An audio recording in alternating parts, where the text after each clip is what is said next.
Berawal dari dipercaya buat tulis pidato calon presiden, orang ini malah macarin calon presidennya sendiri.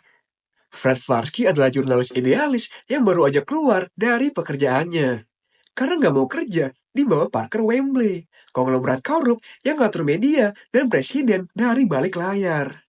Suatu hari, Fred ikut party yang isinya orang-orang elit, cuman buat nonton Boyz II Men. Di sana dia ketemu dengan Charlotte Field, Menteri Luar Negeri, sekaligus calon presiden, yang ternyata dulunya pernah jadi babysitternya Fred waktu masih umur 13 tahun. Tiba-tiba Parker Wembley muncul. Fred yang emosi langsung maki-maki dia. Saking emosinya, dia malah jatuh dari tangga. Ngeliat itu, Charlotte malah ketawa dan jadi tertarik sama si Fred. Dia bahkan nge-hire Fred buat tulis pidatonya karena suka sama tulisan Fred yang jujur, berani, dan lucu. Sejak saat itu, mereka makin dekat. Charlotte yang tadinya hidup kayak robot, gak kenal istirahat dan penuh tekanan, sekarang bisa nikmatin hidup dan ketawa lagi setelah ketemu dengan Fred. Suatu malam, mereka tiba-tiba diserang teroris.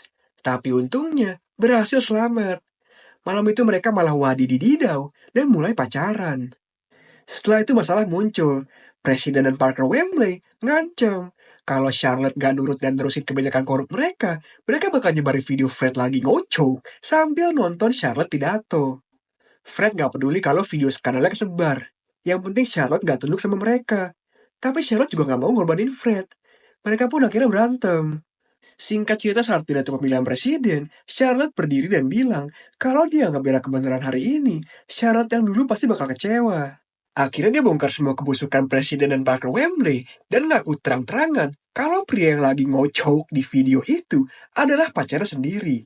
Dia nggak peduli karirnya hancur, asal bisa tetap sama Fred dan nggak akan tunduk sama siapapun. Setelah dengar itu, anehnya publik malah terharu dan dukung mereka. Akhirnya Charlotte terpilih jadi presiden perempuan pertama Amerika dan Fred jadi bapak negara. Mereka pun hidup bahagia tanpa perlu pencitraan.